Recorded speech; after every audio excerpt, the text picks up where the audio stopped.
Salam əziz dostlar. Bəzi qardaşlar deyirlər ki, bizim başımız dünya işlərinə qarışıb, səhər gedirik, axşam gəlirik, işləyirik, vaxtımız olmur. Əslində onlar özlərini dünya işlərinə qarışmış kimi hesab eləməsinlər. Çünki hədislərimizdə var ki, ibadət 10 şeydən ibarətdir, onun 9-u halal ruzi qazanmaqdadır. Hər bir kişiyə vacibdir öz ailəsini dolandırsın, uşaqlarını, maddi ehtiyaclarını ödəsin, ailəsinin maddi ehtiyaclarını ödəsin.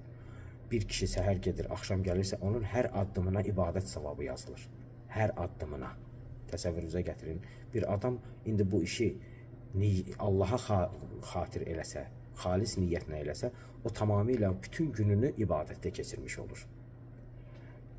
Hətta bir kişi əgər ailəsindən boşanıbsa, o onu fikirləşməməlidir, mən aliment verməliyəm ya verməməliyəm.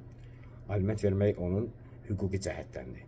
Amma aliment oldu olmadı kişiyə vacibdir ki, öz ailəsini, uşaqlarını dolandırsın, yedizdirsin, içizdirsin. O gözləməməlidir, onun üçün aliment kəssinlər kimsə ki, bu qədər aliment ver. Yox, onu gözləməməlidir.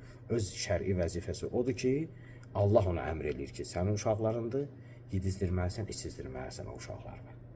Bəli, ruzi qazanmaq ibadətdir. Sağ olun.